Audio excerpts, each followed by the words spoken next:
Indo Africa T20 fight ವಿಶೇಷ ಕಾರ್ಯಕ್ರಮಕ್ಕೆ ಸ್ವಾಗತ. ನಾನು ಮಲ್ಲಿಕಾರ್ಜುನ್ ಪಾಟೀಲ್.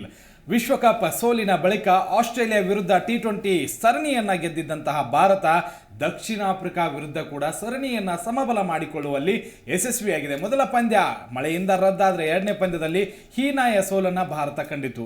ನಂತರ ಪುಟಿದೆದ್ದಂತಹ ಟೀಮ್ ಇಂಡಿಯಾ ಬಾಯ್ಸ್ ಅದ್ಭುತವಾದಂತಹ ಗೆಲುವನ್ನು ಸಾಧಿಸಿ ಹರಿಣಗಳ ನಾಡಲ್ಲೇ ನಾವು ಸರಣಿಯನ್ನ ಸಮಬಲ ಮಾಡಿಕೊಳ್ಳುವುದರಲ್ಲಿ ಯಶಸ್ವಿಯಾಯಿತು. ಬ್ಯಾಟಿಂಗ್ ಬೌಲಿಂಗ್ ಎರಡೂ ವಿಭಾಗದಲ್ಲಿಯೂ ಕೂಡ ಟೀಮ್ ಇಂಡಿಯಾ ಆಟಗಾರರು ಆರ್ಭಟಿಸಿದ್ರು ಅಂತ ಹೇಳ್ಬೋದು. ಬಲಿಷ್ಠ ಹರಿಣಗಳನ್ನು ಕಡಿಮೆ ಮೊತ್ತಕ್ಕೆ ಕಟ್ಟಿ ಹಾಕಿ ಒಂದು ಸೇಡನ್ನು ತೀರಿಸಿಕೊಂಡ್ವಿ. ಬಟ್ ಸರಣಿ ಗೆಲ್ಲುವಂಥ ಆಸೆಯಾಗೆ ಉಳಿದಿದೆ. ಮುಂದೆ ಒನ್ ಡೇ ಇದೆ, ಅದರ ಜೊತೆಗೆ ಟೆಸ್ಟ್ ಸರಣಿ ಕೂಡ ಇದೆ. ಅದರಲ್ಲಿ ಆ ಒಂದು ಆಸೆಯನ್ನು ನಮ್ಮ ಭಾರತೀಯ ಬಾಯ್ಸ್ ಹೇಗೆ ನಿಭಾಯಿಸ್ತಾರೆ ಅನ್ನೋದನ್ನು ಕೂಡ ನೋಡೋಣ. ನಿನ್ನೆ ಆಟ ಹೇಗಿತ್ತು, ಹೇಗೆ ಭಾರತ ಗೆಲುವನ್ನು ಸಾಧಿಸ್ತು, ಅದರ ಜೊತೆಗೆ ನಾವು ತುಂಬಾ ಮೈನಸ್ ಅಂತ ಇದ್ವಿ. ಬೌಲಿಂಗ್ ನಮ್ಮ ಬೌಲಿಂಗೇ ಸರಿ ಇಲ್ಲ ಅಂತ.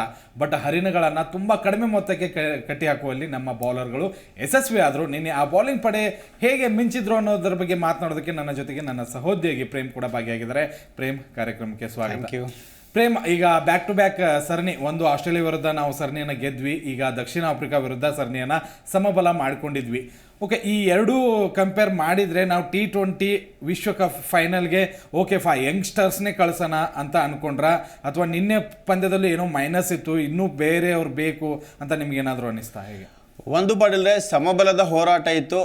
ನಮಗಿಲ್ಲಿ ಸರಣಿಯನ್ನ ಗೆಲ್ಲುವು ಏನು ಓಟ ಇತ್ತಲ್ವ ಅದನ್ನ ಮುಂದುವರಿಸುವ ಸಾಧ್ಯತೆ ಹೆಚ್ಚಿತ್ತು. ಬಿಕಾಸ್ ಒಳ್ಳೆಯ ಲಯದಲ್ಲಿ ಇದ್ರು. ಈ 3 ಪಂದ್ಯಗಳಲ್ಲಿ ನಮಗೆ T20 3 ಮ್ಯಾಚ್ ಗೆದ್ದಲ್ಲಿ 2 ಮ್ಯಾಚ್ ಮಳೆನೇ ತಿಂದು ಹಾಕ್ತು ಅಂತ ನಾನು ಹೇಳ್ತೇನೆ. ಯಾಕಂದ್ರೆ 2ನೇ ಮ್ಯಾಚ್ ಕೂಡ ಫುಲ್ ನಡೆದಿದ್ರೆ ಆಲ್ಮೋಸ್ಟ್ ಅವ್ರದ್ದು 7 ವಿಕೆಟ್ ವರೆಗೂ ನಾವು ಎತ್ಕೊಂಡಿದ್ವಿ. ಮೇ ಬಿ 18-19ನೇ ಓವರಿಗೆ ಆಲ್ ಔಟ್ ಆಗುವ ಚಾನ್ಸ್ ಕೂಡ ಹೆಚ್ಚಿತ್ತು ಅವ್ರು. ಹಾಗಾಗಿ ನನಗನ್ಸುತ್ತೆ ಮಳೆ ಇಲ್ಲ ಅಂತ ಹೇಳಿದ್ರೆ, ಮಳೆ ಕಾಟ ಇಲ್ಲದೆ ಸಂಪೂರ್ಣವಾಗಿ ಮ್ಯಾಚ್ ನಡೆದಿದ್ರೆ, ಏಳು ಬೀಳಿನ ನಡುವೆ ಸಾಕಷ್ಟು ಮಿಸ್ಟೇಕ್ಗಳು ಸರಿ ಮಾಡ್ಕೊಳ್ಳೋದು, ಎಲ್ಲದರ ನಡುವೆ ಕೂಡ ಕಪ್ ಗೆಲ್ಲುವ ಫೇವರೇಟ್ ತಂಡ, ICC ರ್ಯಾಂಕಿಂಗ್ ನ ನಂಬರ್ 1 ತಂಡ ಭಾರತವೇ ಆಗ್ತಿತ್ತು.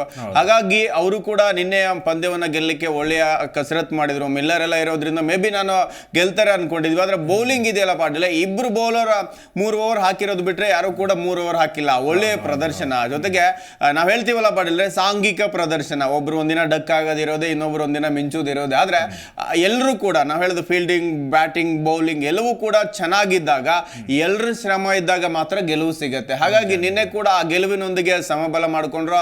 ಜೊತೆಗೆ ನಾವು ಯಾವಾಗ ಆಡಿದಾಗೂ ಕೂಡ ಭಾರತೀಯ ಆಟಗಾರರು ಪಾಟೀಲ್ರೆ ಒಂದಲ್ಲ ಒಂದು ಸಾಧನೆಗಳನ್ನ ಮಾಡ್ತಾನೆ ಇರ್ತಾರೆ. ನಿನ್ನೆ ಕೂಡ ಆ ನಿಟ್ಟಿನಲ್ಲಿ ಸೂರ್ಯಕುಮಾರ್ ಯಾದವ್ ಅವರು ರೋಹಿತ್ ಶರ್ಮಾ ಹಾಗೂ ಮ್ಯಾಕ್ಸ್ವೆಲ್ ಅವರ ಸಾಧನೆಯನ್ನ ಸರಿಗಟ್ಟಿದೆ. ಅಂದ್ರೆ ನಿನ್ನೆ ರೋಹಿತ್ ಶರ್ಮಾ ಅವ್ರದ್ದು 4ನೇ ಸೆಂಚುರಿ ಪಾಟೀಲ್ರೆ. ಈ ಹಿಂದೆ ಭಾರತದ ಹಾಲಿ ಕ್ಯಾಪ್ಟನ್ ಏನಿದ್ದಾರೆ ಅವರು 140 ಇನ್ನಿಂಗ್ಸ್ ನಲ್ಲಿ 4 ಶತಕವನ್ನ ಬಾರಿಸಿದ್ರೆ, ಇನ್ನು ಆಸ್ಟ್ರೇಲಿಯಾದ ಗ್ಲೆನ್ ಮ್ಯಾಕ್ಸ್ವೆಲ್ ಅವರು 97 ಇನ್ನಿಂಗ್ಸ್ ಅಲ್ಲಿ 4 ಶತಕವನ್ನ ಬಾರಿಸಿದ್ರೆ, Suryakumar Yadav T20 number 1 batsman ಆಗಿ ಇದುವರೆಗೂ ಕೂಡ 2ನೇ ವರ್ಷ ರನ್ನಿಂಗ್ ಅಲ್ಲಿ ಇದ್ದಾರೆ ಪಾಟೀಲ್ರೆ. ಅದೇ ಸ್ಥಾನವನ್ನ ಕಾಯ್ದುಕೊಂಡಿದ್ದಾರೆ. ಇವರು 57 ಇನ್ನಿಂಗ್ಸ್ ಅಲ್ಲಿ 4 ಶತಕವನ್ನ ಪೂರೈಸಿದ್ದಾರೆ. ಹೊಸ ದಾಖಲೆ ಕೂಡ ಇದು ಕೂಡ. ಹಾಗಾಗಿ ಎಲ್ಲ ರೀತಿಯ ಸಾಂಘಿಕ ಪ್ರದರ್ಶನ. ಓಪನಿಂಗ್ ಅಲ್ಲಿ 1 ವಿಕೆಟ್ ಹೋದ್ರು, ಇನ್ನೊಬ್ರು ಕಚ್ಕೊಂಡ್ರು. ಅದನ್ನ ಹೇಳಿದ್ದು, ಪವರ್ ಪ್ಲೇಗೆ ಓಪನಿಂಗ್ ಪೇರಲ್ಲಿ ಒಬ್ರು ಇರಬೇಕು, ಆಗ ಅದರ್ ಎಂಡಿಂದ ಚೆನ್ನಾಗಿರುತ್ತೆ ಅಂತ. ಎಲ್ಲ ಒಂದ್ ಕಡೆಗೆ ಬ್ಯಾಕ್ ಟು ಬ್ಯಾಕ್ ನಮ್ಗೆ ಕೇಶವ್ ಮಹಾರಾಜ್ ವಿಕೆಟ್ ತೆಗೆದಾಗ ಕುಸ್ತು ಅನ್ಕೊಂಡಿದ್ವಿ. ಆ ಹಂತಕ್ಕೆ ಜೈಸ್ವಾಲ್ ಎದೆಗುಂದ್ಲಿಲ್ಲ, ಟೆಂಪೋವನ್ನ ಕಂಟಿನ್ಯೂ ಮಾಡಿದ್ರು.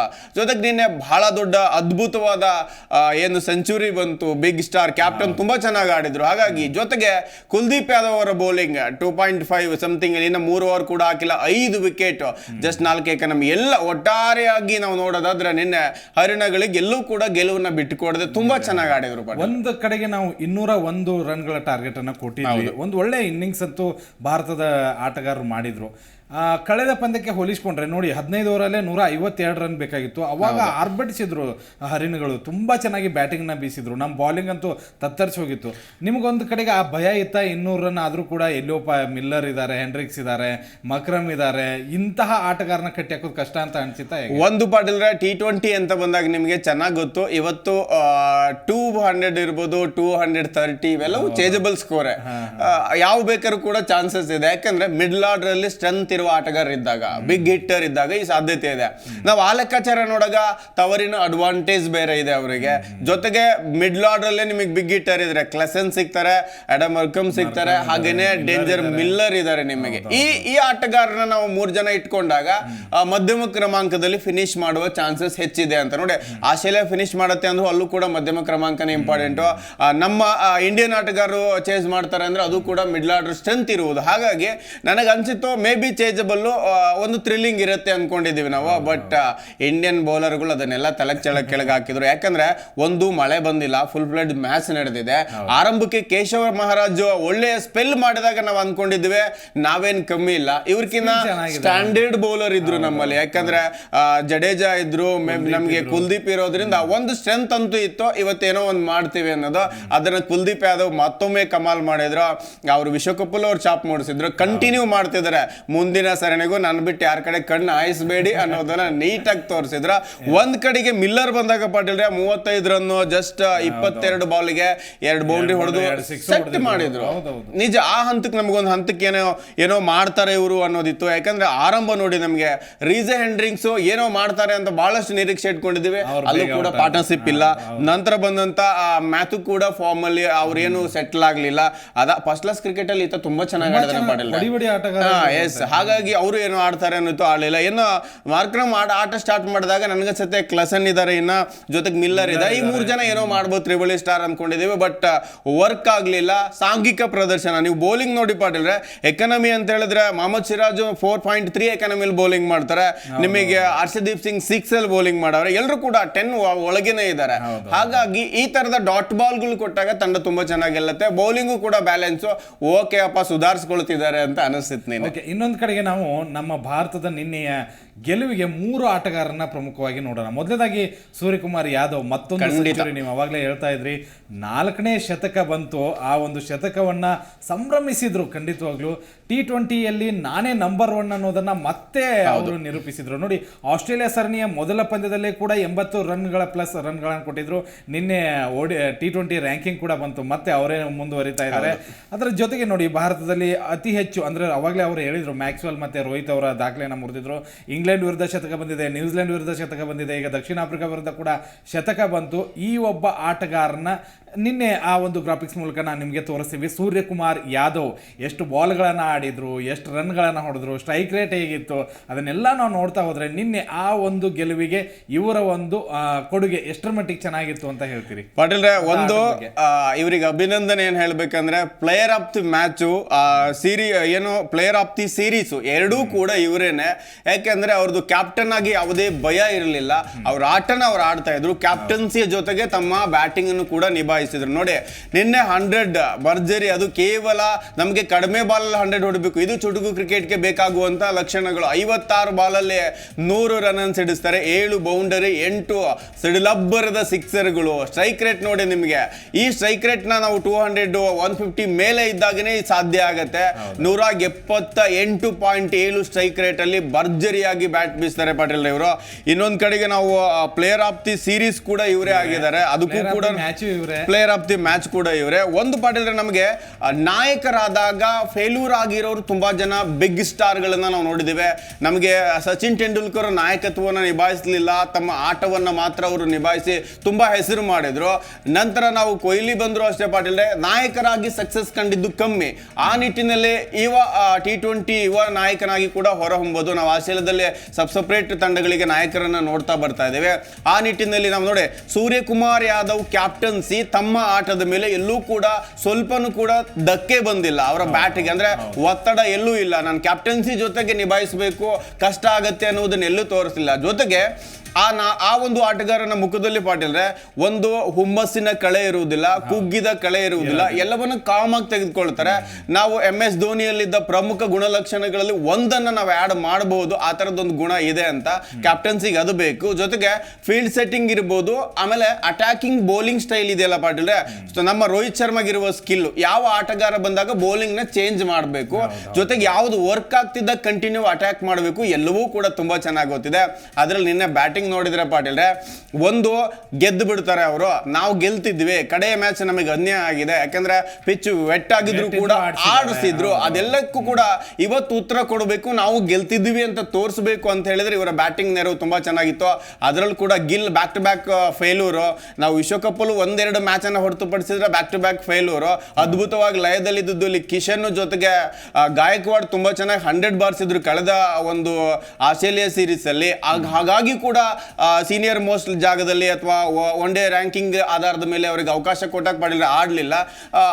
ಆ ಜವಾಬ್ದಾರಿಯನ್ನು ನಿಭಾಯಿಸಿದ್ದು. ಏಕಾಏಕಿ ನಮಗೆ ಓಪನರ್ ಆಗಿ ಗಿಲ್ ಹೋಗ್ತಾರೆ, ನಂತರ ತಿಲಕ್ ವರ್ಮಾ ಡಕ್ ಹಾಕ್ತಾರೆ, ತುಂಬಾ ಜವಾಬ್ದಾರಿ ಇತ್ತು ಪಾಟೀಲ್, ಅದನ್ನು ತುಂಬಾ ನೀಟಾಗಿ ನಿಭಾಯಿಸಿ ಒಳ್ಳೆ ಇನ್ನಿಂಗ್ಸ್ ಅನ್ನ ಕಟ್ತಾರೆ. ಹಾಗಾಗಿ ಭಾರತದ ನಾಯಕನಿಗೆ ನಾವು ಶಾಬಾಷ್ಗಿರಿಯನ್ನು ವ್ಯಕ್ತಪಡಿಸಬೇಕು. ಜೊತೆಗೆ ಭಾರತದ ಮುಂದಿನ ಫ್ಯೂಚರ್ ಅಂದ್ರೆ ಈ ಹಂತಕ್ಕೆ ಇರಬೇಕಾದ್ರೆ ಮುಂದಿನ ಒಂದು ಸುಭದ್ರ ತಂಡಕ್ಕೆ ನಾಯಕನಾಗಿ ಅರ್ಹತೆಯನ್ನ ಇವರು ಗಿಟ್ಟಿಸಿಕೊಂಡಿದ್ದಾರೆ ಪಾಟೀಲ್. ಖಂಡಿತವಾಗ್ಲು, ಯಾಕಂದ್ರೆ ಇಂತಹ ಆಟವನ್ನು ಈ ಒಂದು ಫೈನಲ್ ಸ್ಟೇಜ್ನಲ್ಲಿ ನಮಗೆ ಬಂದಿದ್ದು ಆ ತಂಡದ ಗೆಲುವಿಗೆ ಕಾರಣ ಆಗಿತ್ತು. ಅದು ನಮಗೆ ತುಂಬಾ ಇಂಪಾರ್ಟೆಂಟ್ ಕೂಡ ಆಯಿತು. ಅದರ ಜೊತೆಗೆ ಅವ್ರಿಗೆ ಒಂದು ಒಳ್ಳೆಯ ಸಾಥ್ನ ಕೊಟ್ಟಿದ್ದು ಯಾರು ಗೊತ್ತಾ? SSV ಜೈಸ್ವಾಲ್. ನೋಡಿ, 29 ರನ್ಗೆ 2 ವಿಕೆಟ್ ಹೋಗುತ್ತೆ.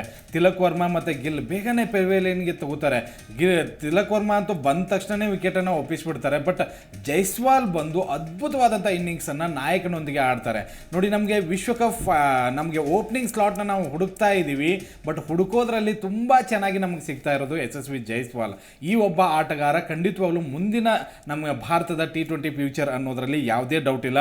ನಿನ್ನೆ ಸೂರ್ಯಕುಮಾರ್ ಯಾದವ್ ಜೊತೆ ಒಂದು ಒಳ್ಳೆ ಇನ್ನಿಂಗ್ಸ್ನ ಕಟ್ಟಿದ್ರು. ನೋಡಿ, 141ಕ್ಕೆ 3 ಅಲ್ಲಿವರೆಗೂ ಕೂಡ ಜೈಸ್ವಾಲ್ ಸೂರ್ಯಕುಮಾರ್ ಯಾದವ್ ಅವರಿಗೆ ಒಂದು ಒಳ್ಳೆ ಆಟವನ್ನು ಆಡಿದರು. ನೋಡಿ, 60 ರನ್ಗಳನ್ನು ಗಳಿಸಿದರೆ ಕೇವಲ 41 ಎಸೆತ, 6 ಬೌಂಡ್ರಿ, ಭರ್ಜರಿ 3 ಸಿಕ್ಸರ್, 146.36 ಸ್ಟ್ರೈಕ್ ರೇಟ್ನಲ್ಲಿ 2 ವಿಕೆಟ್ ಹೋದಾಗಲೂ ಕೂಡ ಆತ್ಮಸ್ಥೈರ್ಯವನ್ನು ಕಳೆದುಕೊಳ್ಳಿಲ್ಲ ಆಟಗಾರ. ಅದೇ ಇನ್ನಿಂಗ್ಸ್ನ ಕಟ್ಟಿದ್ರು, ವೇಗವಾಗಿ ರನ್ನ ಕಲೆ ಹಾಕಿದ್ರು. ಗೊತ್ತಿತ್ತು, ಯಾಕೆಂದರೆ ದಕ್ಷಿಣ ಆಫ್ರಿಕಾದಲ್ಲಿ 200 ರನ್ನ ಹೊಡಿಲಿಲ್ಲ ಅಂತಂದರೆ ಖಂಡಿತವಾಗ್ಲೂ ಅವ್ರು ಚೇಸ್ ಮಾಡ್ತಾರೆ ಅಂತ ಹೇಳಿ ಅದನ್ನು ಸೂರ್ಯಕುಮಾರ್ ಯಾದವ್ ಮತ್ತು ಜೈಸ್ವಾಲ್ ಅದ್ಭುತವಾಗಿ ನಿಭಾಯಿಸಿದರು. ಒಂದು ಪ್ರೇಮಿಲಿ ಸೂರ್ಯಕುಮಾರ್ ಯಾದವ್ ಅವರ ನೈಜ ಆಟವನ್ನು ಪ್ರದರ್ಶನ ಮಾಡಿದರು. ಜೈಸ್ವಾಲ್ ಅವ್ರಿಗೊಂದು ಒಳ್ಳೆ ಸಾಥ್ನ ಕೊಟ್ಟಿದ್ರು. ಈ ಯಂಗ್ಸ್ಟರ್ ನಮಗೆ ಮುಂದಿನ ಫ್ಯೂಚರ್ಗೆ ಎಷ್ಟು ಉಪಯುಕ್ತ. ಮತ್ತು ನಿನ್ನೆ ಆಟದ ಇವ್ರ ಆಟದ ಬಗ್ಗೆ ಹೇಳೋದಾದ್ರೆ ಪಾಟೀಲ್, ಇವರು ಆಸ್ಟ್ರೇಲಿಯನ್ ಸೀರೀಸ್ ಇರ್ಬೋದು, ಈಗ ಆಡಿರುವ ಪಂದ್ಯಗಳಿರ್ಬೋದು, ತುಂಬಾ ಲಯದಲ್ಲಿದ್ದಾರೆ. ನಮಗೆ ಇವತ್ತಿನ ಚುಟುಕು ಕ್ರಿಕೆಟ್ಗೆ ಈ ರೀತಿಯ ಅಗ್ರೆಸಿವ್ನೆಸ್ನ ಕಂಟಿನ್ಯೂ ಮಾಡುವ, ಅದು ಫಾರ್ಮ್ ಜೊತೆಗೆ ಕಂಟಿನ್ಯೂ ಮಾಡುವ ಆಟಗಾರ ಬೇಕು ಪಾಟೀಲ್. ನಮಗೆ ಬರೀ ಅಗ್ರೆಸಿವ್ನೆಸ್ ಇದ್ರೆ ಅದು ವರ್ಕ್ ಆಗಿಲ್ಲ, ಬರೀ 1-2 ಡಕ್ಕಿ ಹೋದ್ರೆ ಯೂಸ್ ಇಲ್ಲ. ನಾವು ಇವರು ಆಡಬೇಕಾದ್ರೆ ಇವರ ಶಾರ್ಟ್ ಸೆಲೆಕ್ಷನ್ ಮೇಲೆ ತುಂಬಾ ಕಾನ್ಫಿಡೆನ್ಸ್ ಇರುತ್ತೆ.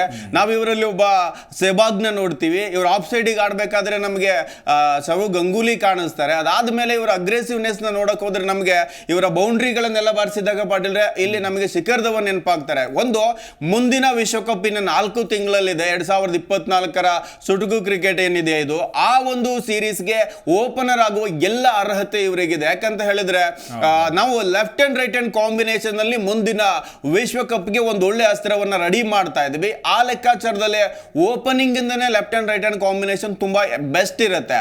ಆ ಲೆಕ್ಕಾಚಾರ ನೋಡಕ್ ಹೋದ್ರೆ ಪಾಟೀಲ್ರೆ ಇವರು ನಿನ್ನೆ ಆಡಿರೋ ಇನ್ನಿಂಗ್ಸ್ ಇರ್ಬೋದು, ಅದ್ರ ಹಿಂದಿನ ಮ್ಯಾಚ್ ಇರ್ಬೋದು, ಅದ್ಭುತವಾಗಿತ್ತು. ನಿನ್ನೆ ಇವರು ಪಾಟೀಲ್ ಆಫ್ ಸೈಡಿಗೆ ಒಂದು ಹುಕ್ಶನ 6 ಹೊಡಿತಾರೆ, ಅದ್ಭುತವಾಗಿತ್ತು. ಜೊತೆಗೆ ಶಾರ್ಟ್ ಸೆಲೆಕ್ಷನ್ ಕೂಡ ತುಂಬಾ ಚೆನ್ನಾಗಿರುತ್ತೆ. ನೋಡಿ, ನಿನ್ನೆ ಕೂಡ 60 ರನ್, ಇಲ್ಲಿ ವಿಕೆಟ್ ಹೋಗಿದೆ, ಆರಂಭಿಕ ಪೇರ್ ಹೋಗಿದ್ದಾರೆ, ಒಂಡವನ್ ಆಡುವ ಆಟಗಾರ ಡಕ್ ಆಗಿದ್ದಾರೆ. ಈ ಹಂತದಲ್ಲಿ ಒಂದು ನಾಯಕನಿಗೆ ಸಾಥ್ ಕೊಡಬೇಕು ಮತ್ತು ಆ ಟೆಂಪೋವನ್ನ ಮೇಂಟೈನ್ ಮಾಡಬೇಕು. ಅಲ್ಲಿ ವೀಕ್ ಆದ್ರೆ 200 ಆಗಲ್ಲ ಪಾಟೀಲ್, 150ಗೆ ಹೋಗ್ಬಿಡುತ್ತೆ. ನಿನ್ನೆ 6 ಭರ್ಜರಿ ಬೌಂಡರು, 3 ಸಿಕ್ಸರ್ಗಳ ಜೊತೆಗೆ ನೋಡಿ 41 ಎಸೆತ ಕೇವಲ, ಇಲ್ಲಿ 146.34 ಅಂದ್ರೆ ಈ ಸ್ಟ್ರೈಕ್ ರೇಟ್ ಅಲ್ಲಿ ಒಳ್ಳೆ ಸ್ಟ್ರೈಕ್ ರೇಟೇ ಪಾಟೀಲ್ ಓಪನರ್ ಆಗಿ. ಮುಂದಿನ ಹಂತಕ್ಕೆ ನಾವೇನು left hand right hand combination ಹುಡುಕ್ತಾ ಇದ್ದೇವೆ, ಒಳ್ಳೆಯ ಓಪನರ್ ಜೊತೆಗೆ ಅಗ್ರೆಸಿವ್ನೆಸ್ ಅಲ್ಲಿ ಆಡುವಂತ ಆಟಗಾರ ಈ ತರದರ ಬೇಕು ನಮಗೆ. ಅಡಮ್ ಗಿಲ್ಕ್ರಿಸ್ಟ್ ತರ ಓಪನರ್ ಬೇಕು, ಹೆಡನ್ ತರ ಓಪನರ್ ಬೇಕು ಅಂತ ನಾವು ಹುಡುಕ್ತಿವಿ. ನಮ್ಮ ಸೆಹ್ವಾಗ್ ತರದ ಓಪನರ್ ಬೇಕು ಅಂತಂದ್ರೆ ಪವರ್ ಪ್ಲೇ ಅಲ್ಲಿ ಈ ರೀತಿ ಬ್ಯಾಟಿಂಗ್ ಮಾಡಿದ್ರೇನೆ ಹೆಚ್ಚು ರನ್ ಬರ್ಲಿಕ್ಕೆ ಸಾಧ್ಯ, ಅದು ತಂಡಕ್ಕೆ ನೆರವಾಗುತ್ತೆ. ಹಾಗಾಗಿ ಮುಂದಿನ ವಿಶ್ವಕಪ್ಗೆ ಫ್ಲೈಟ್ಗೆ ಏರೋದ್ರಲ್ಲಿ ಓಪನರ್ ಸ್ಥಾನದಲ್ಲಿ ಇವರು ಖಾತ್ರಿ ಪಡಿಸ್ಕೊಳ್ತಿದ್ದಾರೆ ಪಾಟೀಲ್. ಇನ್ನೊಂದು ಕಡೆಗೆ ನಾವು ಬೌಲಿಂಗ್ ವಿಭಾಗವನ್ನ ಕೂಡ ಹೊಗಳೇಬೇಕು. ನಾವು ಪ್ರತಿ ಸಾರಿ ಕೂಡ ಅಯ್ಯೋ ನಮ್ಮ ಬೌಲಿಂಗ್ ಸರಿ ಇಲ್ವೇ, ಬೌಲಿಂಗ್ ಸರಿ ಇಲ್ಲ, ನಾವು ಅದರಿಂದನೇ ಸೋಲ್ತೀವಿ ಅಂತಿದ್ವಿ. But Kuldeep Yadav magic bowling ನಿನ್ನೆ ಅದ್ಭುತವಾಗಿ ಮೂಡಿ ಬಂತು. ಅದರಲ್ಲೂ ಮಿಲ್ಲರ್ ಅವರ ಕೊನೆಯ ವಿಕೆಟ್ ಹೇಗಿತ್ತು ಅದನ್ನು ನೋಡೋದಕ್ಕೆ ಒಂಥರ ಥ್ರಿಲ್ಲಿಂಗ್ ಅನ್ನಿಸ್ತಾ ಇತ್ತು. ನೋಡಿ, ನಿನ್ನೆ 5 ವಿಕೆಟ್ನ ಪಡಿತಾರೆ. ಕುಲ್ದೀಪ್ ಯಾದವ್. ನಾವು ಅಂತ ಇದ್ವಿ ಆಸ್ಟ್ರೇಲಿಯಾ ವಿರುದ್ಧ ತುಂಬ ಚೆನ್ನಾಗಿ ಬಾಲಿಂಗ್ ಮಾಡಿದ್ರಲ್ಲಪ್ಪ ಬಿಷ್ಣು, ಅವ್ರನ್ನ ಹಾಕೋಬಾರ್ದ ಅಂತ ಹೇಳಿ ನಿನ್ನೆ ಕೂಡ ಚರ್ಚೆ ಮಾಡಿದ್ವಿ. ಬಟ್ ಕುಲ್ದೀಪ್ ಯಾದವ್ ನನ್ನನ್ನು ಯಾಕೆ ಆಯ್ಕೆ ಮಾಡಿದ್ರು ಅನ್ನೋದನ್ನು ತೋರಿಸ್ಕೊಟ್ರು. 2.5 ಓವರ್ಗಳಲ್ಲಿ 5 ವಿಕೆಟ್ನ ಪಡೆದುಕೊಳ್ತಾರೆ. ಕೇವಲ 17 ರನ್ಗಳನ್ನು ಕೊಟ್ಟಿದ್ದಾರೆ. 6ರ ಎಕಾನಮಿಯಲ್ಲಿ ಈ ಒಂದು ಬಾಲಿಂಗ್ ಪ್ರದರ್ಶನ ಬಂದಿದೆ. ಇಂತಹ ಬಾಲಿಂಗ್ ಪ್ರದರ್ಶನವೇ ನಮಗೆ ನೋಡಿ ವಿಶ್ವಕಪ್ ODI ವಿಶ್ವಕಪ್ನಲ್ಲಿ ನಾವು ಗೆದ್ದಿದ್ದು ಬ್ಯಾಟ್ಸ್ಮನ್ಗಳಿಂದ ಎಷ್ಟಿತ್ತು ಅಷ್ಟೇ ಬೌಲರ್ಗಳಿಂದನೂ ಕೂಡ ನಾವು ಗೆದ್ದಿದ್ವಿ. ಈ ರೀತಿಯಾದಂತಹ ಬಾಲಿಂಗ್ ಪ್ರದರ್ಶನ ನಮಗೆ 2024ರ T20ಗೂ ಬೇಕು. ಕುಲ್ದೀಪ್ ಯಾದವ್ ಅದಕ್ಕೆ ನಾನು ಅರ್ಹ ಅನ್ನೋದನ್ನ ಇವತ್ತು ತೋರಿಸ್ಕೊಟ್ಟಿದ್ದಾರೆ. ಅವರಿಗೆ ಬಿಷ್ಣು ಅವರ ಸಾಥ್ ಇದೆ. ಖಂಡಿತವಾಗ್ಲೂ ಈ ಇಬ್ಬರು ಯಂಗ್ಸ್ಟರ್ಸ್ ಖಂಡಿತವಾಗ್ಲೂ 2024ರಲ್ಲಿ ಇರ್ತಾರೆ ಅಂತ ನಾನು ಕೂಡ ಅನ್ಕೋತೀನಿ. ಎಸ್ ಪ್ರೇಮ್, ಇಲ್ಲಿ ಬಾಲಿಂಗ್ ವಿಭಾಗವನ್ನು ನಾವು ತುಂಬಾನೇ ತೆಗಳಿದ್ವಿ. ನಿನ್ನೆ ತುಂಬಾ ಚೆನ್ನಾಗಿ ಬಾಲಿಂಗ್ ಮಾಡಿದ್ರು. ಸಿರಾಜ್ ಅವರು ಕೂಡ 3 ಓವರಲ್ಲಿ 13, ಮುಖೇಶ್ ಕೂಡ 1 ವಿಕೆಟ್ ತಗೊಂಡಿದ್ದಾರೆ, 2 ಓವರ್ ಹಾಕಿದ್ದಾರೆ. ಹರ್ಷದೀಪ್ ಕೂಡ ತುಂಬಾ ಚೆನ್ನಾಗಿ ಬಾಲಿಂಗ್ ಮಾಡಿದ್ದಾರೆ. ಅದರಲ್ಲಿ ನಮ್ಗೆ ತುಂಬಾ ಇಂಪ್ರೆಸಿವ್ ಆಗಿ ಕಂಡಿದ್ದು ನಮಗೆ ಸ್ಕ್ರೀನ್ ಮೇಲೆ ಕೂಡ ನಾವು ನೋಡ್ತಾ ಇದ್ವಿ ಕುಲ್ದೀಪ್ ಯಾದವ್. ಈ ಒಂದು ಮ್ಯಾಜಿಕ್ ಬಾಲಿಂಗ್ ಬಗ್ಗೆ ಹೇಳೋದಾದ್ರೆ ಏನ್ ಹೇಳ್ತೀರಿ? ಪಾಟೀಲ್, ಒಂದು ಎಕಾನಮಿಲ್ ಬೌಲಿಂಗ್ ಮಾಡಬೇಕು, ಜೊತೆಗೆ ವಿಕೆಟ್ ಟೇಕಿಂಗ್ ಬೌಲರ್ ಮಾಡಬೇಕು. ನಾವು ವಿಶ್ವಕಪ್ಪಿಗೆ ಅವ್ರನ್ನ ಆಯ್ಕೆ ಮಾಡಿದಾಗ ಯಾಕೆ ಈ ಬೌಲರ್ನ ಚಹಲ್ ಬದಲಿಗೆ ಆಯ್ಕೆ ಮಾಡಿದ್ರು ಅಂತ $1 ಮಿಲಿಯನ್ ಪ್ರಶ್ನೆ ಎಲ್ಲರ ಮನಸ್ಸಲ್ಲೂ ಇತ್ತು. ಆಗ ಆ ಹಿಂದಿನ IPL ನಲ್ಲಿ ತುಂಬಾ ದುಬಾರಿ ಈ ಬೌಲರ್ ಪಿಚ್ಚಲ್ಲಿ ಹತ್ತಿರೋದನ್ನು ನಾವು ನೋಡಿದ್ದೀವಿ. ಹಾಗಾಗಿ ಆತ್ಮಸ್ಥೈರ್ಯ ಇಲ್ಲ ಕುಲ್ದೀಪ್ಗೆ ಯಾಕೆ ಆಯ್ಕೆ ಮಾಡಿದ್ರು ಅಂತ. ರಾಹುಲ್ ದ್ರಾವಿಡ್ ಅವರ ಆಯ್ಕೆಯ ಹಿಂದೆ ಆ ಒಂದು ಒಳ್ಳೆ ಉದ್ದೇಶ ಇರುತ್ತೆ. ಆತನ ಕಾನ್ಫಿಡೆನ್ಸ್ ಲೆವೆಲ್ ನಲ್ಲಿ ನೋಡೇ ಆಯ್ಕೆ ಮಾಡಿರ್ತಾರೆ. ಪಾಟೀಲ್ರೆ, ವಿಶ್ವಕಪ್ ಅಲ್ಲೂ ಒಳ್ಳೆಯ ಪ್ರದರ್ಶನವನ್ನ ತೋರಿದ್ರು ಇವರು. ಅದಾದ ಬಳಿಕ ನಾವು ವಿಶ್ವಕಪ್ ಅಲ್ಲಿ ಗೆದ್ದ ಎಲ್ಲ ಪಂದ್ಯಗಳಲ್ಲಿ ಇವ್ರದ್ದೊಂದು ಕೊಡುಗೆ ಇತ್ತು. ಅದ್ರಲ್ಲಿ ಒಬ್ಬೊಬ್ರು ಬೋಲ್ಡ್ ಆಗೋದು ಇದೆಯಲ್ಲ ಪಾಟೀಲ್ರೆ, ಅವರು ಜೀವನ ಪರ್ಯಂತ ಅದನ್ನ ನೆನಪು ಮಾಡ್ಕೊಳ್ಬೇಕು. ಆ ಬಾಲ್ ಅನ್ನ ಜಡ್ಜ್ ಮಾಡೋಕೆ ಆಗಲ್ಲ, ಆ ರೀತಿಯ ಕಟ್ಟು. ನಿನ್ನೆ ಕೂಡ ನೋಡಿ ಜಸ್ಟ್ 2.5 ಬಾಲ್ ಅನ್ನ ಹಾಕಿದ್ದಾರೆ, 17 ರನ್, 5 ವಿಕೆಟ್. ಇದು ಬಹಳ ದೊಡ್ಡ ಅಂತ ಹೇಳಿದ್ರೆ ಎಕಾನಮಿ ಕೂಡ 6 ಅಲ್ಲಿ ಇದೆ. ಹಾಗಾಗಿ ಒಳ್ಳೆಯ ಬೌಲಿಂಗ್ ಪಾಟೀಲ್ರೆ. ನಾವು ಏಷ್ಯನ್ ಕಂಟ್ರಿಲಿ ಸ್ಪಿನ್ ಅಟ್ಯಾಕ್ ಮಾಡೋದು ಅಥವಾ ಸ್ಪಿನ್ ಅಲ್ಲಿ ಮೆರೆಯೋದು ದೊಡ್ಡ ವಿಚಾರ ಅಲ್ಲ, ಅದು ಅವ್ರದೇ ಸ್ಟ್ರೆಂತ್ ಇರೋ ಜಾಗ ಅನ್ಕೊಳ್ತೀವಿ ನಾವು. ಗ್ರೀನ್ ಪಿಚ್ ಗಳಲ್ಲಿ ಅದರಲ್ಲೂ ಕೂಡ ವಿದೇಶಿ ಪಿಚ್ಗಳು ಆಲ್ಮೋಸ್ಟ್ ನಮಗೆ ಸೌತ್ ಆಫ್ರಿಕಾ, ಇಂಗ್ಲೆಂಡ್, ಆಸ್ಟ್ರೇಲಿಯಾ ಇವೆಲ್ಲವೂ ಕೂಡ ಬೌನ್ಸಿ ಪಿಚ್ಗಳು, ಜೊತೆಗೆ ಸೀಮರ್ಗಳಿಗೆ ನೆರವಾಗುವಂತ ಪಿಚ್ ಅಲ್ಲಿ ಸ್ಪಿನ್ನರ್ ಆಟ ಆಡೋದಿದೆಯಲ್ಲ ಅದು ದೊಡ್ಡ ಚಾಲೆಂಜ್. ಅದರಲ್ಲಿ ಇವ್ರು ಗೆದ್ದಿದ್ದಾರೆ. ಹಾಗಾಗಿ ನನಗನ್ಸುತ್ತೆ ಮುಂದೆ ಬೇರೆ ಆಯ್ಕೆ ಮಾತಿಗೆ ಬೇರೆ ಸ್ಪೇಸ್ ಇಲ್ಲ ಪಾಟೀಲ್ರೆ. ಜಡೇಜನೇ ಅವ್ರ ಸ್ಥಾನವನ್ನು ಕನ್ಫರ್ಮ್ ಮಾಡ್ಕೊಳ್ಬೇಕು, ಆ ಮಟ್ಟಿಗಿದೆ. ಹಾಗಾಗಿ ನನಗೇನು ಏಜ್ ಆಗಿಲ್ಲ, ನಾನು ಯಂಗ್ ಸ್ಟಾರ್ಕಿಂತ ತುಂಬಾ ಚೆನ್ನಾಗಿ ಬೌಲಿಂಗ್ ಮಾಡ್ತೇನೆ. ಈ ಬಾರಿ ಮತ್ತೊಮ್ಮೆ ಈ ಕಪ್ ಹೋದ್ರೇನು ಸ್ವಲ್ಪದ್ರಲ್ಲಿ ಎಡವಿದೀವಿ, ನೆಕ್ಸ್ಟ್ ಎತ್ಕೊಂಡು ಬರ್ತೀವಿ ಅನ್ನೋದಕ್ಕೆ ಇವ್ರ ಪ್ರದರ್ಶನ ತುಂಬಾ. ಬಟ್ ನಮ್ಗೆ ಬ್ಯಾಟ್ಸ್ಮನ್ಗಳು ತುಂಬಾ ಸಿಗ್ತಾರೆ. ನಾವು ಬೌಲರ್ಗಳು ಮಿಂಚಿದಾಗ ಭಾರತಕ್ಕೆ ಅದೆಲ್ಲವೂ ಪ್ಲಸ್ ಮುಂದಿನ ಬಾರಿ. ಹಾಗಾಗಿ ಇವರ ಪ್ರದರ್ಶನ ಮುಂದಿನ ವಿಶ್ವಕಪ್ಗೆ ತುಂಬಾ ದಾರಿದೀಪವಾಗುತ್ತೆ. ಇದು ಹೀಗೆ ಇರಲಿ ಅಂತ ನಾನು ಕೂಡ ಆಶಿಸ್ತೇನೆ. ನಿನ್ನೆ ಕೂಡ ಅದ್ಭುತವಾದ ಪ್ರದರ್ಶನ. ಒಂದ್ ವೇಳೆ ಸೂರ್ಯ ಸಿಡ್ಲಬ್ಬರದ ಸಿಕ್ಸರ್ ಇಲ್ಲ ಅಂತ ಹೇಳಿದ್ರೆ ಮೇ ಬಿ ಇವರಿಗೆ ಕೊಡ್ಬೇಕಿತ್ತೇನೋ ಒಂದು ಅಂತ ನನಗೆ ಅನಿಸ್ತಾ ಇದೆ. ಇನ್ನೊಂದು ಕಡೆಗೆ ನಾವು ಓವರ್ ಆಲ್ ಆಗಿ ಅಂತ ನೋಡ್ತಾ ಹೋಗೋಣ. ಈಗ ಗಿಲ್ ಅವರ ಪ್ರದರ್ಶನ ಆಕ್ಚುಲಿ ಈ ಒಂದು T20 ಅಂತ ಬಂದ್ರೆ ಗಿಲ್ ಅವರು ಡಲ್ ಆಗಿ ಬಿಡ್ತಾ ಇದ್ದಾರೆ. ಒನ್ ಡೇ ಅಂತ ಬಂದ್ರೆ ನಮಗೆ ಸೂರ್ಯಕುಮಾರ್ ಡಲ್ ಆಗಿ ಕಾಣಿಸ್ತಾ ಇದ್ದಾರೆ. ನೋಡಿ, ಇಬ್ರು ನಾವು ಬಿಡುವಂಗೂ ಇಲ್ಲ, ಇಟ್ಕೊಳ್ಳುವಂಗಿಲ್ಲ ಅನ್ನುವಂಥ ಪರಿಸ್ಥಿತಿ. ನೋಡಿ, ಗಿಲ್ ಅವ್ರದ್ದು ಕೊನೆಯ ಒಂದು 8-9 ಮ್ಯಾಚ್ಗಳಿಗೆ ನಾವು ಹೋಲಿಸ್ಕೊಂಡ್ರೆ ವೆಸ್ಟ್ ಇಂಡೀಸ್ ಜೊತೆಗೆ ಮಾತ್ರ ಅವರು 77 ರನ್ ಹೊಡೆದಿದ್ದಾರೆ. ಇನ್ನು ಎಲ್ಲವೂ ಕೂಡ 10 ರನ್ ಕೆಳಗಡೆನೆ ಎಲ್ಲವೂ ಸ್ಕೋರ್ ಇದ್ದಿದ್ದು. ನಾವು ವಿಶ್ವಕಪ್ಗೆ ತಯಾರಿ ನಡೆಸ್ತಾ ಇದ್ದೀವಿ. ಎಲ್ಲರೂ ಕೂಡ ನಾವು 11ರಲ್ಲಿ ತಗೊಳ್ಳೇಬೇಕು ಅಂತ ಎಲ್ಲರೂ ಕೂಡ 50 ಹೊಡಿತಾ ಇದ್ದಾರೆ, 100 ಹೊಡಿತಾ ಇದ್ದಾರೆ, ಭರ್ಜರಿ ಬ್ಯಾಟಿಂಗ್ ಮಾಡ್ತಾ ಇದ್ದಾರೆ. ಗಿಲ್ ಪದೇ T20ಲಿ ವೈಫಲ್ಯವನ್ನು ಹೊಂದ್ತಾ ಇದ್ರು ಕೂಡ ಅವಕಾಶಗಳನ್ನು ಕೊಡ್ತಾ ಇದ್ದಾರೆ. ಇದೆಲ್ಲೋ ನಮಗೆ 2024ಕ್ಕೆ ಒಂದು ಸ್ವಲ್ಪ ಕುತ್ತು ಅಂತ ಅನ್ಸಲ್ವಾ? ನಾವು ಪಾಟೀಲ್ರೆ ಧೋನಿ ನಾಯಕತ್ವದಲ್ಲಿ ಏನು ನಾವು T20 ಸರಣಿಯನ್ನು ಗೆದ್ದಿದ್ದೀವೋ ಆಗ ತಂಡದ ಆಯ್ಕೆ ಮಾಡಿದಾಗ ಕೂಡ ಸಾಕಷ್ಟು ಚರ್ಚೆಗಳಿತ್ತು. ಸ್ಟಾರ್ ಆಟಗಾರನ ಬಿಟ್ಟು ಹೋಗಿದ್ದಾರೆ, ಬೇರೆ ಬೇರೆ ಪ್ಲೇಯರ್ಗಳನ್ನ ಚೇಂಜ್ ಮಾಡ್ಕೊಂಡಿವಿ ಅಂತ ಇತ್ತು. 2011ರಲ್ಲೂ ಅಷ್ಟೇ ನಮ್ಮ ಹಾಲಿ ಇವಾಗೇನು ಕೋಚ್ ಇದ್ದಾರೆ ಅವ್ರನ್ನೆಲ್ಲ ಬಿಟ್ಟಾಗ ತುಂಬಾ ದೊಡ್ಡ ವಿವಾದಗಳನ್ನೇ ಶುರುವಾಯಿತು. ರಾಹುಲ್ ದ್ರಾವಿಡ್ ಕಡೆಗಣಿಸಿದ್ರು, ತುಂಬಾ ಸೀನಿಯರ್ ಆಟಗಾರನೆಲ್ಲ ಬಿಡ್ತಾ ಇದ್ದಾರೆ ಅಂತ. ಇಲ್ಲಿ ನಮಗೆ ಆಟಗಾರರ ಹಾಲಿ ಪ್ರದರ್ಶನ ಮಾತ್ರ ಕೌಂಟ್ ಆಗುತ್ತೆ ಪಾಟೀಲ್ರೆ. ಮುಂದೆ ನಾವು ಕಪ್ಪನ್ನ ಹೊಡಿಬೇಕು ಅಂದಾಗ, ಮುಂದಿನ ಗುರಿ ದೊಡ್ಡದಿದ್ದಾಗ ಇಲ್ಲಿ ವ್ಯಕ್ತಿ ಪೂಜೆ ಮಾಡ್ಲಿಕ್ಕೆ ಆಗಲ್ಲ. ಇಲ್ಲಿ ಪ್ರದರ್ಶನದ ಆಧಾರದ ಮೇಲೆ ಮಾತ್ರ ನಾವು ಮುಂದಿನ ವಿಶ್ವಕಪ್ಗೆ ಆಯ್ಕೆ ಆಗತ್ತೆ. ಈಗಿರುವ ಸೀರೀಸ್ಗಳು ಇರಬಹುದು, ಮುಂಬರುವ IPL ಪ್ರದರ್ಶನ ಇರಬಹುದು, ಇದೆಲ್ಲವೂ ಕೂಡ ಮುಂದಿನ ಒಂದು ವಿಶ್ವಕಪ್ ಫ್ಲೈಟ್ ಹತ್ತಲಿಕ್ಕೆ ಆಯ್ಕೆ ಸಮಿತಿಯ ಮುಂದೆ ಮನಗೆಲ್ಲಲಿಕ್ಕೆ ಒಂದು ಅಂಶಗಳಾಗಿ ಪರಿಗಣಿಸ್ತವೆ ಪಾಟೀಲ್. ಬಟ್ ಒಂದೇನು ಅಂತಂದ್ರೆ, ಈಗ ಗಿಲ್ ಇರುವಂತ ಪರ್ಫಾರ್ಮೆನ್ಸ್ ODI ನಲ್ಲಿ ತುಂಬಾ ಚೆನ್ನಾಗಿ ಒಳ್ಳೆ ಆಟವನ್ನ ಆಡ್ತಾ ಇದ್ದಾರೆ. ಮತ್ತೆ ಕ್ಲಾಸಿ ಆಟಗಾರ. IPL ಅಂತ ತಗೊಂಡು ಹೋದ್ರೆ ತುಂಬಾ ಚೆನ್ನಾಗಿ ಆಡಿದ್ದಾರೆ. 37ರ ಸರಾಸರಿಯಲ್ಲಿ 91 ಮ್ಯಾಚಲ್ಲಿ 2990 ರನ್ಗಳನ್ನು ಗಳಿಸಿದ್ದಾರೆ. ನನಗೆ ಎಲ್ಲಿ ಒಂದು ನೆನಪಾಯಿತು ಅಂತಂದ್ರೆ, ಈ ರೀತಿಯಾದಂಥ ಕಳಪೆ ಪ್ರದರ್ಶನವನ್ನು ಯುವರಾಜ್ ಸಿಂಗ್ 2011 ಮುಂಚೆ ಕೊಟ್ಟಿದ್ರು. ಬಟ್ ಅವ್ರನ್ನ ವಿಶ್ವಕಪ್ನಲ್ಲಿ ಆಡಿದ್ರು. ಬಟ್ ಈ ವಿಶ್ವಕಪ್ ಗೆಲ್ಲುವಲ್ಲಿ ಪ್ರಮುಖ ಪಾತ್ರ ಅವರು ವಹಿಸ್ಕೊಂಡಿದ್ರು. ಇಲ್ಲಿ ಗಿಲ್ಲು ಕೂಡ ಎಲ್ಲೋ ಪ್ರದರ್ಶನ ನೀಡದೇ ಇದ್ರೂ ಕೂಡ ಅವ್ರನ್ನ ವಿಶ್ವಕಪ್ಗೆ ಆಯ್ಕೆ ಮಾಡಬಹುದಾ? ಈತ ಒಬ್ಬ ಕ್ಲಾಸಿ ಪ್ಲೇಯರ್ ಅನ್ನುವಂಥ ದೃಷ್ಟಿ ಏನಾದರೂ ಇದೆಯಾ ಆಯ್ಕೆ ಮಂಡಳಿಗೆ? ನಿಜ ಇರತ್ತೆ ಪಾಡಿಲ್ಲ. ಈ ಒಂದು ಪಂದ್ಯ ಅಥವಾ 2 ಪಂದ್ಯನ ಕನ್ಸಿಡರ್ ಮಾಡಲ್ಲ. ನೀವು ಹೇಳಿದಾಗೆ ಹಳೆ ಎಲ್ಲ ಇತಿಹಾಸಗಳನ್ನ ಅಥವಾ ಹಳೆ ಎಲ್ಲ ಮ್ಯಾಚ್ಗಳನ್ನ ರೆಕಾರ್ಡ್ ತೆಗೆದು ನೋಡಿದಾಗ ಇದು ತೀರಾ ಕಮ್ಮಿ ಇತ್ತು ಅಂತ ಹೇಳಿದ್ರೆ, ನಮಗೆ ಚುಟುಕು ಕ್ರಿಕೆಟ್ ಅಂತ ಬಂದಾಗ 4 ಬಾಲ್ ಆಡಿದ್ರೆ ನೀವು 16 ರನ್ ಹೊಡಿಬೇಕು ಅಥವಾ 20 ರನ್ ಹೊಡಿಬೇಕು. ಆ ರೀತಿಯ ಸಾಮರ್ಥ್ಯ ಇರುವ ಆಟಗಾರನ ನಾವು ಪಿಕ್ ಮಾಡ್ತಾ ಹೋಗ್ತೀವಿ. 15ರ ಬಳಗದಲ್ಲಿ ಇದ್ರೂ ಕೂಡ ಆಡುವ ಸಾಮರ್ಥ್ಯ ನೋಡಿ. ಈಗ ಹಿಂದಿನ ಸೀರೀಸ್ ಅಲ್ಲಿ ನಮ್ಗೆ ಕಿಶನ್ ಅದ್ಭುತವಾಗಿ ಆಡಿದ್ರು. ಹಾಗೇನೆ ಸೆಂಚುರಿಯನ್ನ ಬಾರಿಸಿದ್ದು ಯಾರು, ನಮ್ಗೆ ಗಾಯಕ್ವಾಡ್ ಕೂರಿಸಿದ್ರು. ಅಂದ್ರೆ ಭಾರತದಲ್ಲಿ ಆಯ್ಕೆ ಸಮಿತಿಯ ಮುಂದೆ ಸಾಕಷ್ಟು ಅಂಶಗಳಿದ್ದಾವೆ, ಸಾಕಷ್ಟು ಪ್ಲೇಯರ್ಗಳಿದ್ದಾರೆ. ನಿಮಗೆ ಒತ್ತಡದ ಒಂದು ಶೆಡ್ಯೂಲ್ ಕೂಡ ಇದಕ್ಕೆ ಕಾರಣ ಆಗ್ಬೋದು ಪಾಡಿಲ್ರೆ. ಕಂಟಿನ್ಯೂ ಆಗಿ ಕ್ರಿಕೆಟ್ ಆಡ್ತಾ ಇರ್ತಾರೆ ಅವರು. ಎಲ್ಲ ಒನ್ ಡೇಗೆ ಆಯ್ಕೆ ಆಗ್ತಾರೆ, ಟೆಸ್ಟ್ಗೆ ಆಯ್ಕೆ ಆಗ್ತಾರೆ, T20ಗೆ ಆಯ್ಕೆ ಆಗ್ತಾರೆ. ಈ ರೀತಿಯ ಒತ್ತಡದ ಶೆಡ್ಯೂಲ್ ಕೂಡ ಇದಕ್ಕೊಂದು ಕಾರಣ ಆಗ್ಬೋದು. ಹಾಗಾಗಿ ಒಂದಿಷ್ಟು ದಿನ ರೆಸ್ಟ್ ಕೊಡ್ಬೇಕು ಕೆಲವೊಂದಿಷ್ಟು ಆಟಗಾರರಿಗೆ. ಇನ್ನೊಂದಿಷ್ಟು ಬೇರೆ ದೇಶದ ಮೆಥಡ್ ಅನ್ನ ನಾವು ಅಳವಡಿಕೆ ಮಾಡ್ಕೊಳ್ಳೋದು ಬೆಟರ್ ಅನ್ಸುತ್ತೆ. ಯಾಕಂದ್ರೆ ಒಂದು T20ಗೆ ಇಷ್ಟು ಸೀಮಿತ ಆಟಗಾರರು, ಟೆಸ್ಟ್ಗೆ ಈ ರೀತಿಯ ಪರಿಪಕ್ವತೆ ಇರುವ ಆಟಗಾರರು, ODIಗೆ ಈ ತರದ ಆಟಗಾರರು ಅಂತ ಬಂದಾಗ ಮಾಡಿದ್ರೆ ಆಯಾ ಕ್ಷೇತ್ರದಲ್ಲಿ ಮಿಂಚುವ ಸಾಧ್ಯತೆ ಹೆಚ್ಚಿರುತ್ತೆ. ನಾಯಕರ ಜವಾಬ್ದಾರಿ ಕೂಡ ಅವ್ರ ಮೇಲೆ ಒಂದು ಸ್ವಲ್ಪ ಒಂದು ಕಮ್ಮಿ ಆಗುತ್ತೆ. ಅವ್ರವ್ರ ಒತ್ತಡದ ಮಧ್ಯೆ ಆಡೋದು ಕಮ್ಮಿ ಆಗುತ್ತೆ. ಹಾಗಾಗಿ ಒಂದಿಷ್ಟು ಒತ್ತಡ ಬ್ಯಾಕ್ ಟು ಬ್ಯಾಕ್ ಸೀರೀಸ್ ನೋಡಿ, ವಿಶ್ವಕಪ್ ಆಯ್ತು, ವಿಶ್ವಕಪ್ ಆಡಿದ್ರು. ಮತ್ತೆ ನಿಮ್ಗೆ ಆಸ್ಟ್ರೇಲಿಯಾ ಸೀರೀಸ್ ಅಲ್ಲಿ 3 ಮ್ಯಾಚಿಗೆ ಅವರು 5 ಮ್ಯಾಚಿಗೆ ಇರಲಿಲ್ಲ.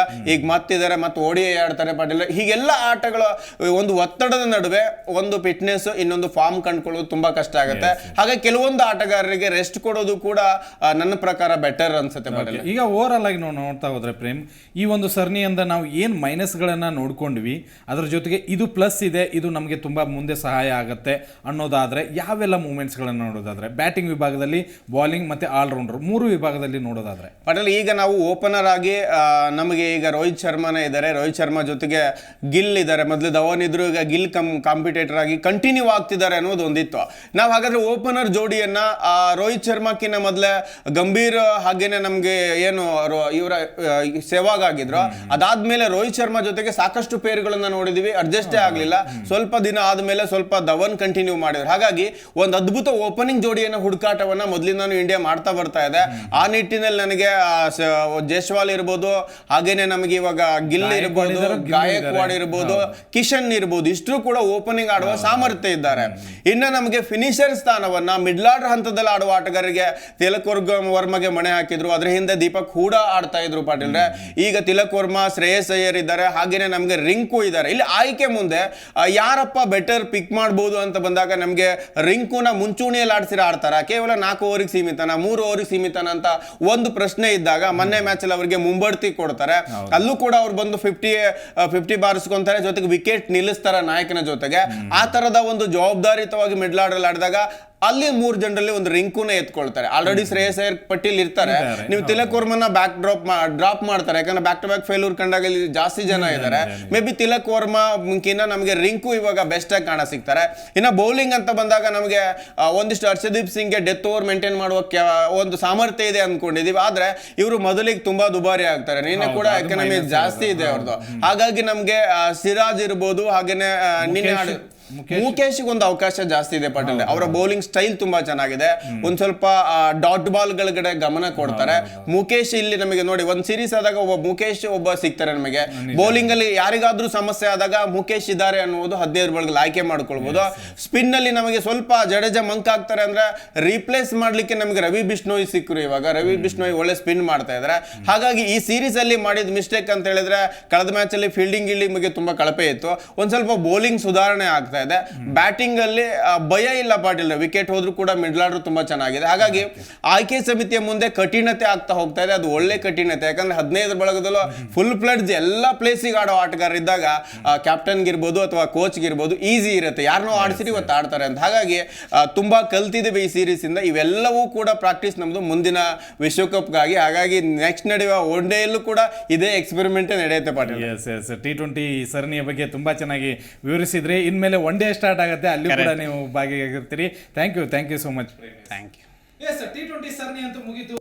ಒಂದರ ಸಮಬಲವನ್ನು ಸಾಧಿಸಿತು ಭಾರತ. ಇನ್ಮುಂದೆ ನಮಗೆ ಒನ್ ಡೇ ಅದರ ಜೊತೆಗೆ ಟೆಸ್ಟ್ ಇದೆ. ನಾವು ದಕ್ಷಿಣ ಆಫ್ರಿಕಾದಲ್ಲಿ ಇದುವರೆಗೂ ಕೂಡ ಒಂದು ಸರಣಿ ಗೆದ್ದಿಲ್ಲ ರೀ. ಈಗ ಮುಂದಿನ ಸರಣಿ ನೋಡಿ, ಒನ್ ಡೇ ಮತ್ತು ಟೆಸ್ಟ್ ಎರಡರಲ್ಲೂ ನಾವು ವಿಜಯನ ಸಾಧಿಸಿ ಭಾರತ ತವರಿಗೆ ಮರಳಲಿ ಅಂತ ಹೇಳ್ತಾ, ಅದರ ಜೊತೆಗೆ ವಿಶ್ವಕಪ್ಗೂ ಕೂಡ ನಾವು ತಯಾರಿಯನ್ನು ಮಾಡಿಕೊಳ್ಳಿ ಅಂತ ಹೇಳ್ತಾ ಇವತ್ತಿನ ಕಾರ್ಯಕ್ರಮನ ಮುಗಿಸ್ತಾ ಇರ್ತೀವಿ. ನೋಡ್ತಾ ಇರಿ ಜಿ ಕನ್ನಡ ನ್ಯೂಸ್, ಸತ್ಯವೇ ಸುದ್ದಿಯ ಜೀವಾಳ.